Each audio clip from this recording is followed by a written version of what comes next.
ক্লেশাক্রান্ত তস্যৈব শোধনে king পরায়ণম।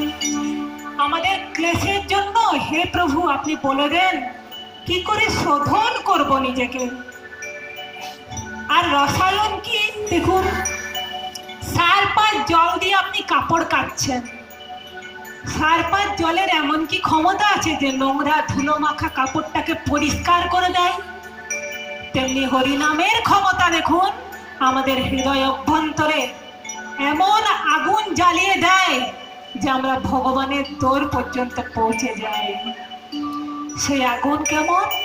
জ্ঞানের আগুন, জ্যোতি, যে জ্যোতিতে নিজে তো আলোকিত হই, অপরকেও আলোকিত করে দিই। বলছে সুমিষ্ট বচন এমন জিনিস, কথা এমন জিনিস যা নিজেও শান্ত হয়, লোককেও শান্ত করে। দুটো ভালো কথা বললে আমরা কেমন আনন্দ পাই। কত শোক, মানুষ মারা যাওয়ার পর শোকে মানুষ ভুলতে পারে না, কিন্তু যেই অন্যকে এসে একটু হাত বুলিয়ে একটু আদর করে একটু কোলে টেনে নেয়, আমরা আবার ভুলে যাই, আবার সংসারের মধ্যে বদ্ধ হয়ে যাই। কারণ ভুলতে আমাদের হবে, আর যেতেও আমাদের হবে। আজ আমি তো কাল তুমি।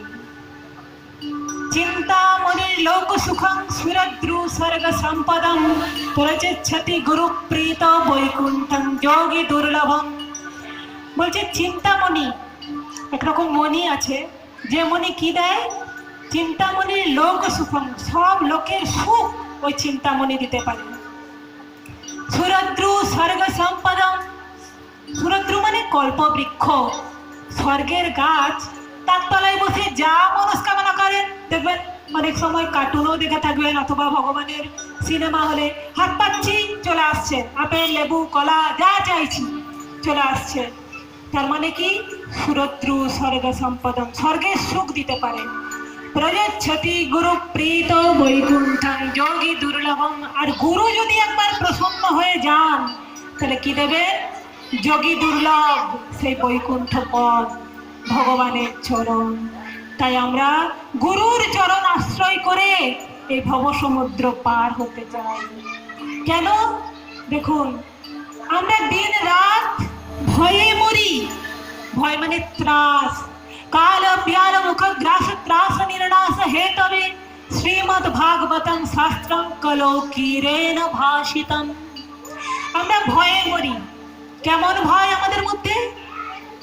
ছেলে বাইরে গেছে, না জানি কি হলো, না জানি কখন ঘর ঢুকবে, খায়নি দায়নি, আহা কেমন আছে। বিদেশে চাকরি করে, তার জন্য দিন রাত মা জ্বলে পুড়ে মরছে। ওই ছেলে একটা আলাদা যন্ত্রের মানুষ, সে চলে গেছে বিদেশে, তার জন্য পুড়ছে কে? আরেকজন। ভগবানের নিয়ম দেখুন, যে আগুনে হাত দেবে তার পোড়ার কথা, কিন্তু ছেলে চলে গেছে, মা পুড়ছে। কেমন নিয়ম? তো বলছে শান্ত কিসে হবে গো? হরি নামে হবে। সুখদেব গোস্বামী সুখ পাখি রূপে ব্যাসদেবের পত্নীর গর্ভে প্রবেশ করে তারপর যখন 16 বছর বাদে বেরিয়ে এসে সন্ন্যাস নিয়ে চলে যাচ্ছেন, তখন এই আশাতেই গেলেন আমি কৃষ্ণ চাই, কৃষ্ণ চাই, কৃষ্ণ চাই। কেন? না সংসারের জ্বালা আমি দেখেছি। যারা তাস খেলে, তারা তাস 4 জন 5 জন মিলে যা হোক খেলে, তো নিজের চালটা জানে যে আমি কি চাল দেবো তবে জিততে পারবো। কিন্তু যারা বসে দেখে তারা সবার চালগুলো দেখতে পায়। সাধু সন্তোষী সেই রকম, তারা সবাইকে দেখছে পুড়ছে, ভাই আমি কেন পুড়ি, আমি পথ দেখাবো। তাই সংসারে এরা বিচরণ করে। দেখুন, আমরা ভগবানের দুয়ারে বছরে একবার, শ্রীকৃষ্ণ জন্মাষ্টমী হচ্ছে একবার এলাম, বাকি সব দিন কি করি? আমরা অসুরের মতন ব্যবহার করি। মাছ মাংস ডিম এসব খেয়ে আমিষ আহার করে আমাদের অন্তঃকরণকে ময়লা করে দিই। আর এই ময়লা চাদর ধুতে ধুতে আমাদের সারা জীবন চলে যায়। কেন ময়লা হয়ে যায়? না আমি যখন কোনো পশুকে জীবকে হত্যা করব, তখন সেই জীবটা কাঁদবে তো, কষ্ট পাবে তো, তারও মা তো ভগবান। তাহলে সেই মা ভগবান কি চাইবে আমার সন্তান নষ্ট হোক? চাইবে না। তাহলে আমি যদি কারো সন্তানকে কষ্ট দিই, তাহলে সেই মায়ের অভিশাপ আমার লাগবে কি না? তাহলে আমার অন্তর নোংরা হবেই, কষ্ট আমি পাবই। তাই হরিনামের দুয়ারে আসতে হয়। তাই কবি কি লিখছেন জানেন?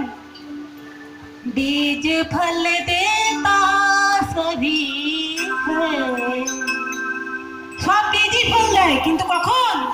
मिट्टी में मिलने के बाद बीज फल